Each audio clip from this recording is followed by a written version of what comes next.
नमस्कार दोस्तों, स्वागत है आपका आकाशवाणी के बाल कार्यक्रम में। मैं हूं मनस्वी शर्मा।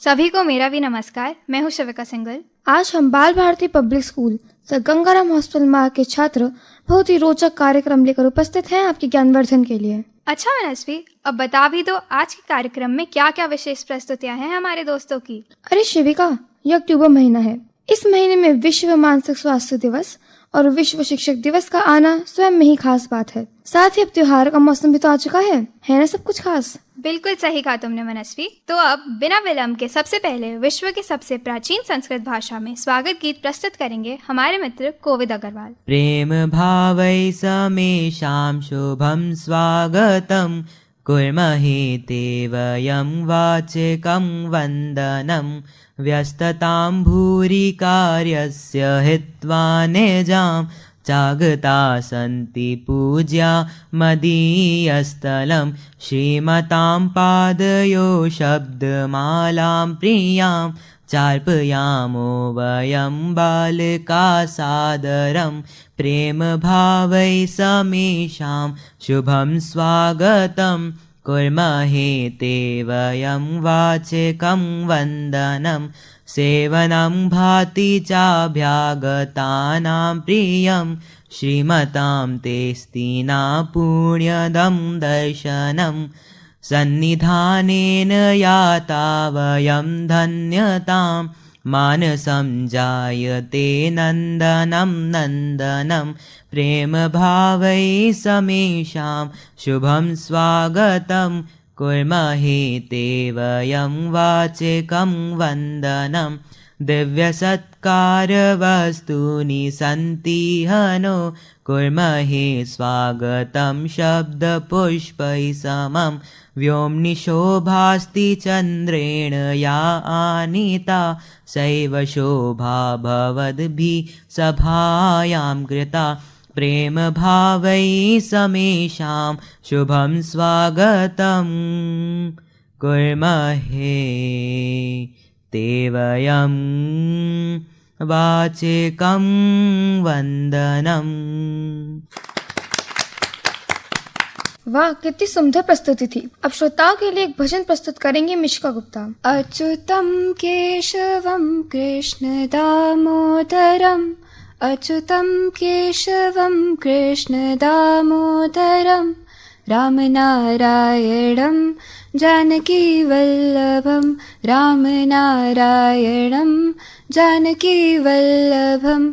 कौन कहते हैं भगवान आते नहीं, कौन कहते हैं भगवान आते नहीं, तुम मीरा के जैसे बुलाते नहीं, तुम मीरा के जैसे बुलाते नहीं। अच्युतं केशवं कृष्ण दामोदरम् अच्युतं केशवं कृष्ण दामोदरं रामनारायणं जानकीवल्लभं रामनारायणं जानकीवल्लभं।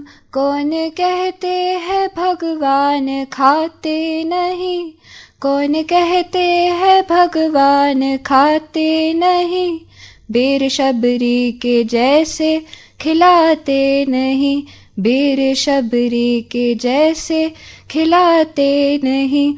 अच्युतं केशवं कृष्ण दामोदरम् अच्युतं केशवं कृष्ण दामोदरं रामनारायणं जानकीवल्लभं रामनारायणं जानकीवल्लभं।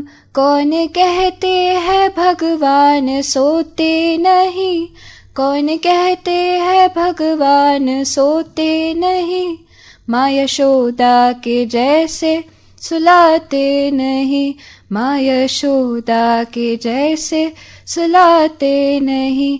अच्युतं केशवं कृष्ण दामोदरं रामनारायणं जानकीवल्लभं रामनारायणं जानकीवल्लभम्।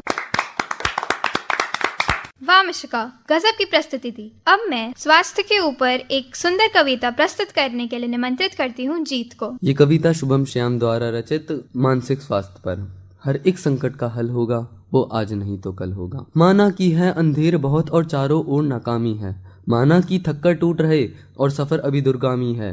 जीवन की इस आपाधापी में जीने का ठिकाना छूट गया, माना कि थक के सपनों का नींदों में आना छूट गया। माना कि हिम्मत टूट गई, आंखों में निराशा छाई है। माना कि चांद पे ग्रहण है और रात अभी गहराई है, पर श्री कृष्ण ने साफ कहा है कि बस कर्म तुम्हारा कल होगा, और कर्म अगर सच्चाई है तो कर्म कहाँ निष्फल होगा। हर एक संकट का हल होगा, वो आज नहीं तो कल होगा। लोहा जितना तपता है उतनी ही ताकत भरता है। सोने को जितनी आग लगे वो उतना प्रखंड करता है। हीरे पर जितनी धार चढ़े वो उतना खूब चमकता है। मिट्टी का बर्तन पकता है तब धुन पर खूब खनकता है।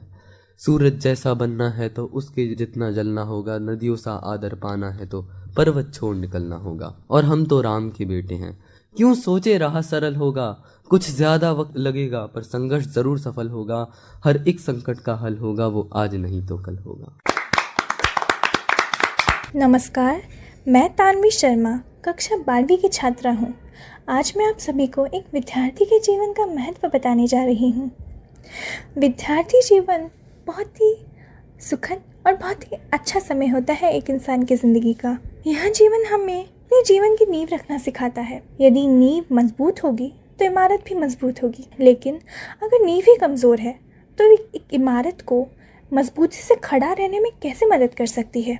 विद्यार्थी जीवन आत्मखोज और व्यक्तिगत विकास का एक महत्वपूर्ण समय होता है। यह केवल पाठ्य पुस्तकों के बारे में ही नहीं, यह अन्वेषण और प्रयोग की यात्रा है। विद्यार्थी जीवन का उद्देश्य हमें अनुशासन और अध्ययन करना सिखाता है।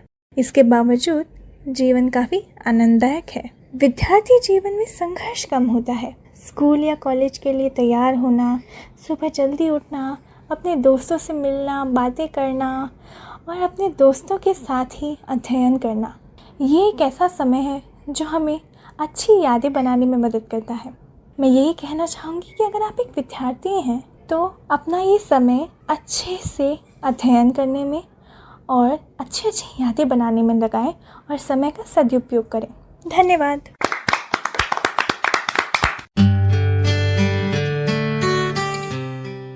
यह कविता स्वच्छ हो भारत पर। श्रेष्ठ पुरुष के आचरण को अन्य लोग अपनाते हैं, वह जो प्रमाण कर देता है वह उसको लक्ष्य बनाते हैं। गीता का यह मंत्र सरल है, कई लोग दोहराते हैं, दुर्लभ वह जो निज जीवन में करके इसे दिखलाते हैं। है जीवन ही संदेश मेरा, गांधी के वाक्य सुने हमने। राष्ट्रपिता के जन्म दिवस पर पूर्ण करें उनके सपने। थूके नहीं सड़क पर बिल्कुल, सड़क ना अपनी साफ करें। तंबाकू की पान की पी के आदत का उपचार करें। गड्ढे भरे न जल का संचय, ना मच्छर उत्पात करें। कूड़ेदान में कूड़ा डालें, आज से यह शुरुआत करें। जो वस्तुएं नहीं उपयोगी, ढेर ना उनका घर में लगाएं। धूल ढकी कीटों की जनक ये, मुक्ति इनसे शीघ्र ही पाएं। स्वस्थ वस्त्र पहने हम, अपना वातावरण भी स्वच्छ रखें। स्वच्छ जलाशय, स्वच्छ हो मंदिर, घर कार्यालय स्वच्छ रखें। गांधी के इन वचनों को हम करें स्मरण, आचार में लाएं। अधिकारों की भीड़ हो गई, कुछ कर्तव्य भी क्यों ना निभाएं। स्वच्छता हम गांधी से सीखे, थोड़ा सा तो प्रयास करें। स्वच्छ हो भारत, स्वच्छ हो जीवन, आज से नई शुरुआत करें। जिंदगी की तू हर परिस्थिति को तू अच्छा बुरा कह जाता है। क्या अच्छा है क्या बुरा है ये तू कैसे बतलाता है। फिर भी रोता है दुख में जब भी कोई उम्मीद टूटे। हे इंसान यह बता तू उम्मीदें कहाँ से लाता है। भूल जा कुछ पल के लिए सब कुछ अपने बारे में। नाम धर्म देश और काम सब रख दे किनारे में। मिटा दे सब फर्जी उम्मीदें, तब तेरे समझ भी आएगा। दुख तो तेरी रचना थी, उम्मीदों का साया था। दुख में रोता क्यों तू, कब तक ही रो पाएगा। उम्मीदें तेरी टूटी हैं, कोई और क्यों दोषी कहलाएगा। किस आधार पर माना था कि उम्मीदें पूरी होंगी, दुख तो तेरी रचना थी, उम्मीदों का साया था। बर्बाद कर रहा समय अभी भी तू फालतू विचारों में, समय बहता है रेत की तरह उंगलियों बीच दरारों में। आजा वापस वर्तमान में, अब भविष्य अभी बनाना है। जीवन तो वर्तमान ही होगा, भूत भविष्य तो विचार माया है। नमस्कार, मैं शिवानी खानवानी कक्षा 5 की विद्यार्थी आप सभी के सामने विश्व विद्यार्थी दिवस पर एक कविता प्रस्तुत करने जा रही हूँ। जीवन का मुख्य आधार है, ज्ञान से संचित होता संसार है। जय का अभय का प्रत्यक्ष प्रमाण है। छात्र शक्ति से ही होता है राष्ट्र का निर्माण है। यह शक्ति ही वह शक्ति है जो युवाओं को जगाती है। यह शक्ति ही वह शक्ति है जो जीवन को सफल बनाती है। इस शक्ति के बल पर ही कई कहानियां रची जाती है। इस शक्ति की अविरल धारा में वीर गाथाएं गोते लगाती है। छात्र शक्ति परिभाषा है परिवर्तन की। छात्र शक्ति गाथा होती अभिनंदन की। जब जब उठ इस शक्ति ने प्रतिकार किया, तब तब इस शक्ति ने संसार का उद्धार किया। छात्र शक्ति का चोला है संघर्षों का, बलिदानी है बना हुआ वचनों का। छात्र शक्ति ही है आधार अनुशासन की। छात्र शक्ति ही है आधार सिंहासन की। धन्यवाद। अरे शिविका, क्या हुआ? अचानक बड़ी गंभीर लग रही हो। जरा हमारे श्रोताओं को भी तो बताओ क्या सोच रही हो ऐसा। अरे मनस्वी, तुम्हें तो पता ही है अक्टूबर 10 तारीख को विश्व मानसिक स्वास्थ्य दिवस मनाया गया था। क्योंकि आजकल मानसिक बीमारियां बच्चों से लेकर वरिष्ठों तक फैलती जा रही हैं, इसलिए मैं भी बस इसी बारे में गंभीरता से सोच रही थी। सही कहा तुमने, आजकल ये बड़ी समस्या हो गई है। इसी मानसिक आधि के बारे में जागरूकता फैलाने के लिए हमारे मित्र मृदुल पुरी, प्रणति खट्टर, निधाना सेठी, सात्विक बहल और नव्या चावला एक लघु नाटिका प्रस्तुत कर रहे हैं। तुम भी सुनो, तुम्हारी भी चिंता कम होगी। चलो सुनते हैं। सुनो सुनो जी, सुनो रे भैया, सुनो सुनो जी, सुनो रे भैया। लाख टके की बात बताए, एक कहानी तुमको सुनाए। लाख टके की बात बताए, एक कहानी तुमको सुनाए। सुनो सुनो जी, सुनो रे भैया। अरे सुनो सुनो जी, सुनो रे भैया। अरे अगड़म तगड़म, अरे तिगड़म अगड़म, अरे अंकल आंटी, अरे बहन भाई।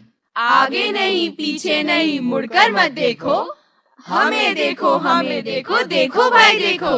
साहिबान कदरदान मेहरबान और देश की शान, हम लाए हैं आपके लिए कुछ ज्ञान और कुछ विज्ञान। मेंटल हेल्थ की प्रॉब्लम्स का समाधान लाए है समाधान, लाए है समाधान।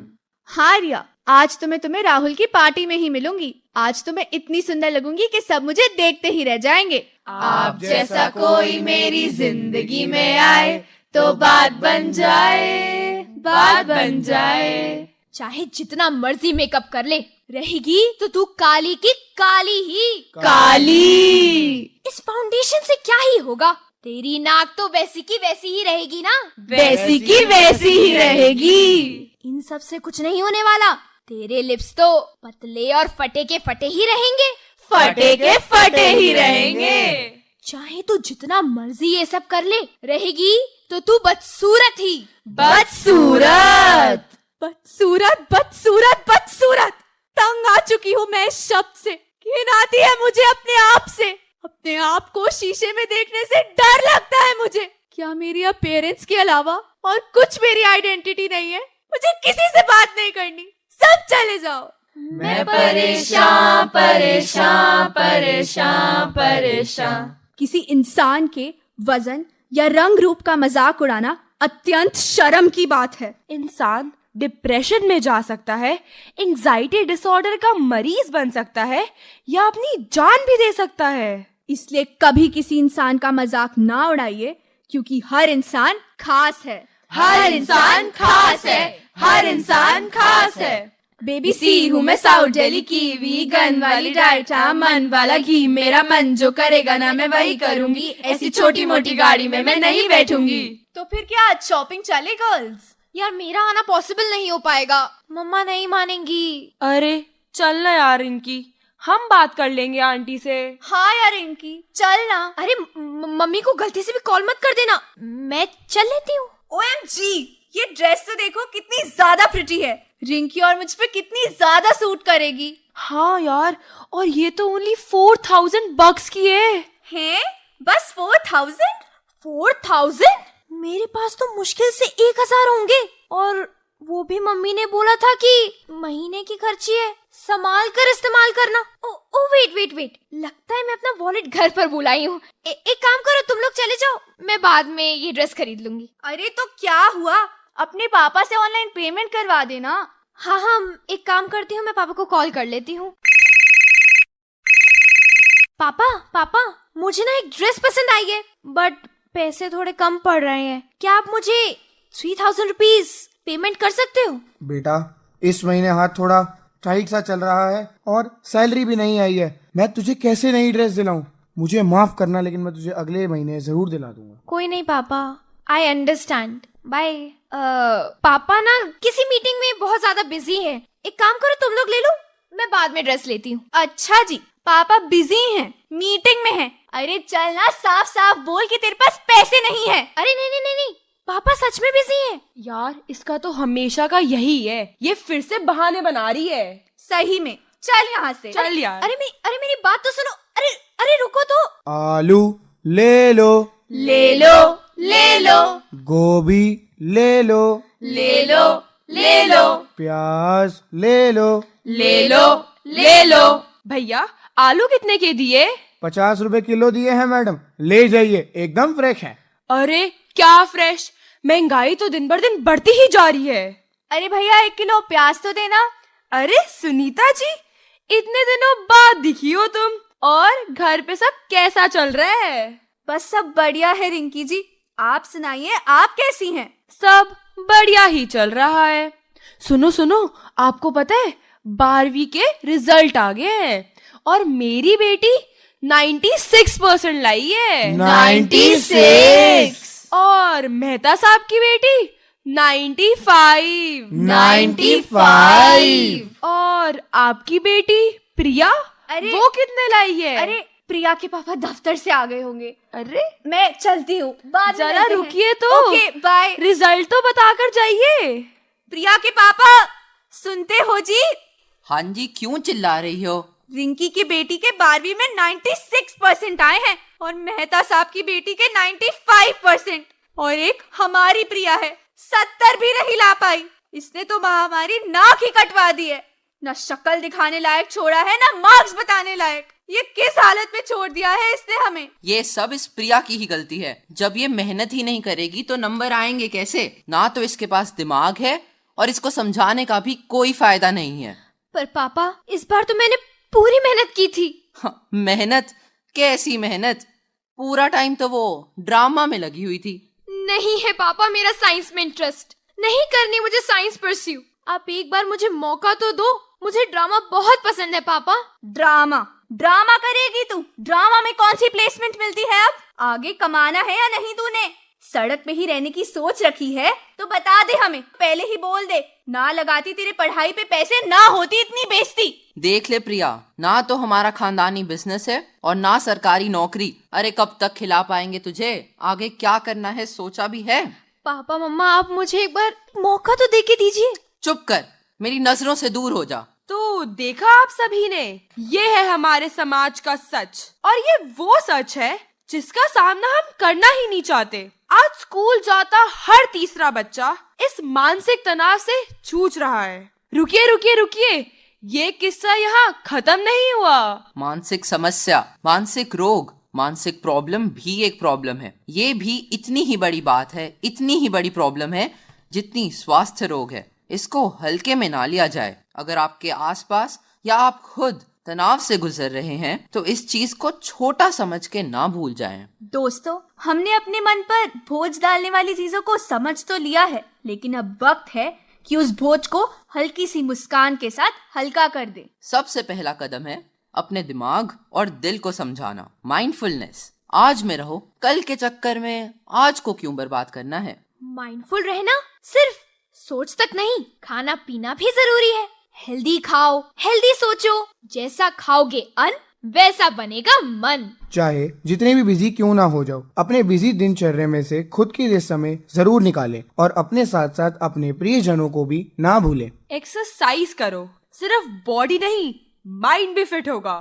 रोज का थोड़ा सा मूवमेंट मन को शांत रखेगा और स्ट्रेस को हैंडल कर पाओगे। अपने अंदर की क्रिएटिविटी को निकालो, हॉबी ढूंढो, राइटिंग, ड्राइंग, सिंगिंग, जो तुम्हें पसंद हो वो करो।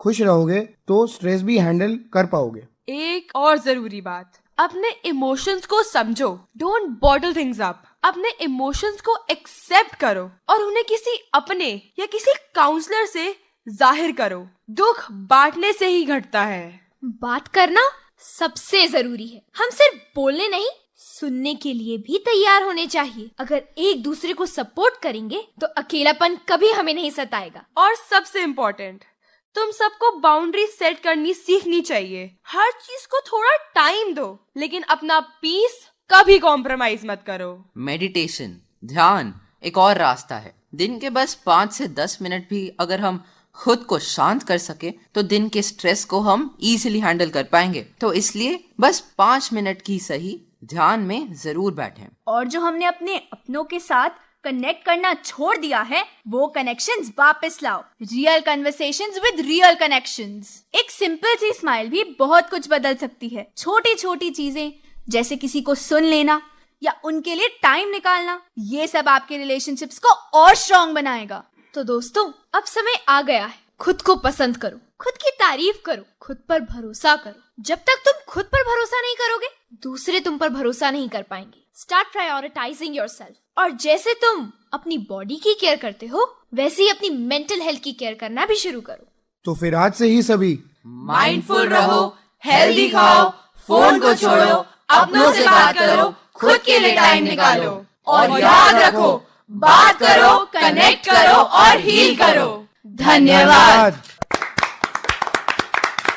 वाह, अद्भुत ज्ञानवर्धक नाटक। अब श्रोताओं के लिए क्या विशेष है वो तो बताओ मनस्वी। चिंता मत करो शिविका, अक्टूबर महीने के रोचक तथ्य लेकर आ रहे हैं हमारे मित्र विहान रत्नजोग। नमस्कार मित्रों, आज हम अक्टूबर महीने में मनाए जाने वाले महत्वपूर्ण दिवसों के बारे में बात करेंगे। अंतर्राष्ट्रीय वृद्धजन दिवस 1 अक्टूबर को मनाया जाता है।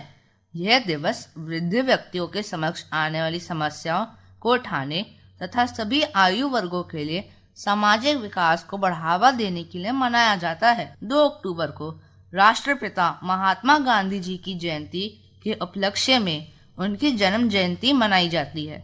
साल 2014 में इसी दिन स्वच्छ भारत अभियान भी शुरू किया गया। यह अभियान भारत को स्वच्छ बनाने के लिए एक महत्वपूर्ण कदम है। विश्व शिक्षक दिवस अक्टूबर 5 को शिक्षकों के सम्मान में मनाया जाता है। मानसिक स्वास्थ्य के महत्व को बढ़ावा देने के लिए विश्व मानसिक स्वास्थ्य दिवस अक्टूबर 10 को आयोजित किया जाता है। अक्टूबर 16 तारीख को विश्व में खाद्य सुरक्षा और पोषण के महत्व को बढ़ावा देने के लिए विश्व खाद्य दिवस मनाया जाता है। अंतर्राष्ट्रीय गरीबी उन्मूलन दिवस 17 अक्टूबर को गरीबी उन्मूलन के प्रति जागरूकता बढ़ाने के लिए मनाया जाता है। विश्व विद्यार्थी दिवस अक्टूबर 15 को विद्यार्थियों के महत्व और शिक्षा के अधिकार को बढ़ावा देने के लिए मनाया जाता है। अक्टूबर 17 को विश्व प्रसिद्ध ग्रंथ रामायण के रचयिता महर्षि वाल्मीकि जी की जन्म जयंती मनाई जाती है। हैंड वॉश दिवस 15 अक्टूबर को स्वच्छता और स्वास्थ्य के महत्व को बढ़ावा देने के लिए मनाया जाता है। प्राकृतिक आपदा न्यूनीकरण दिवस 13 अक्टूबर को प्राकृतिक आपदाओं से बचाव हेतु जागरूकता बढ़ाने के लिए मनाया जाता है। राष्ट्रीय एकता दिवस 31 अक्टूबर को भारत की एकता और अखंडता को बढ़ावा देने के लिए प्रसिद्ध स्वतंत्रता सेनानी लौह पुरुष सरदार वल्लभ भाई पटेल की जयंती के अवसर पर मनाया जाता है। मुझे तो आज पता चला अक्टूबर महीने का महत्व। अच्छा मनस्वी, ये बताओ कि आखिर ये दिवस क्यों मनाए जाते हैं? इन दिवसों और परियोजनाओं के माध्यम से हम विभिन्न महत्वपूर्ण मुद्दों पर ध्यान केंद्रित कर सकते हैं और समाज में सकारात्मक परिवर्तन ला सकते हैं। बहुत सही कहा तुमने मनस्वी। वस्तुतः परिवर्तन ही संसार का नियम है। प्रिय श्रोताओं, प्रेरणा की यात्रा के लिए तैयार हो जाइए, क्योंकि अब वैष्णवी मल्होत्रा एक ऐसी कहानी पेश कर रही हैं जो आत्मा को देशभक्ति से भर देती है, साहस से प्रेरित करती है और गर्व के साथ हमारे देश की सेवा करने के अटूट संकल्प की लौ प्रज्वलित करती है। राष्ट्रीय विरासतों और धरोहरों की रक्षा से राष्ट्र विकास। इस कहानी का केंद्र एक छोटे से गांव का है, जहां के लोग अपनी परंपराओं और सांस्कृतिक धरोहर को लेकर गर्व महसूस करते हैं। गांव में एक युवा अपने देश की प्रगति और विकास की दिशा में चिंतित है। उसे विश्वास है कि शिक्षा, एकता और संवाद ही देश को आगे बढ़ाने के लिए आवश्यक है। आइए इस प्रेरणादायक यात्रा में शामिल हो। भारत के एक छोटे से गांव में आर्यन नामक एक युवा रहता था। वह हमेशा अपने देश के भविष्य के बारे में सोचता। उसके मन में यह विश्वास था कि अगर भारत को विकसित बनाना है, लोगों को अपने दायित्वों को समझना होगा और अपनी धरोहर को मानना होगा। एक दिन गांव में एक बैठक हुई। आर्यन ने सभी गाँव वासियों को आमंत्रित किया और कहा, हमें अपने देश को एक नई दिशा में आगे बढ़ाना है। हम सभी को अपनी जिम्मेदारियों को समझना होगा। गांव के बुजुर्ग ने कहा, लेकिन हमें अपने इतिहास और सांस्कृतिक धरोहर को नहीं भूलना चाहिए। आर्यन ने सिर हिलाते हुए कहा, बिल्कुल सही। हमारी सांस्कृतिक विरासत हमें एकजुट करती है। हमें इसे बढ़ाने और सहेजने की आवश्यकता है। आर्यन ने गांव में एक उत्सव का आयोजन करने का निर्णय लिया, जिसमें सभी लोग अपने अपने कौशल और कला को प्रदर्शित करेंगे। इस उत्सव का उद्देश्य न केवल अपनी धरोहर का जश्न मनाना था, बल्कि सबको एक साथ लाना भी था। जब उत्सव का दिन आया तो गांव के लोग अपनी पारंपरिक वेशभूषा में आए। उन्होंने नृत्य, संगीत और कला के माध्यम से अपनी संस्कृति को प्रदर्शित किया। इस दौरान आर्यन ने सभी को प्रेरित किया कि हम सब मिलकर अपने दायित्वों को निभाएं। अगर हम अपने कर्तव्यों को समझेंगे और एकजुट रहेंगे तो हम एक विकसित भारत की ओर बढ़ सकते हैं। हमें अपनी पहचान को गर्व से जीना होगा और अपने इतिहास से सीख लेनी होगी। इस उत्सव ने गांव के लोगों में नई ऊर्जा भर दी। उन्होंने अपने अपने काम में और मेहनत करने का संकल्प लिया और उसके नेतृत्व में गांव ने न केवल अपनी संस्कृति को सहेजा, बल्कि एकता और जिम्मेदारी के प्रति भी जागरूकता बढ़ाई। इस प्रकार आर्यन और उसके गांव ने न केवल अपने धरोहर का जश्न मनाया, बल्कि एक विकसित भारत के लक्ष्य की ओर एक नई शुरुआत की।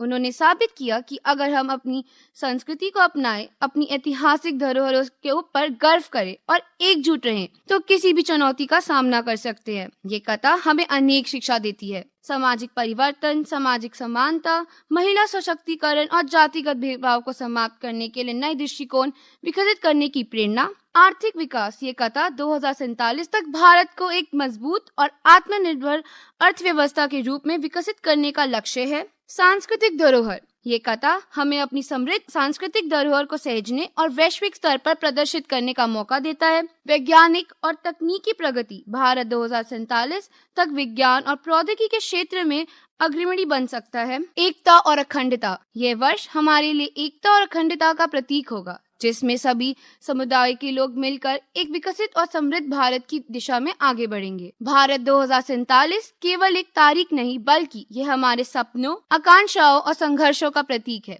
ये एक ऐसा मील का पत्थर है जिसमें हम सभी को मिलकर काम करना है, ताकि हम एक शक्तिशाली, समृद्ध और एकजुट भारत की स्थापना कर सके। अरे शिविका, कब समय बीत गया पता ही नहीं चला। प्रिय श्रोतागण, समय हमें आगे बढ़ने की अनुमति नहीं दे रहा है। अभी के लिए इतना ही। फिर मिलेंगे अगले अंक में। तब तक के लिए नमस्कार। जय हिंद।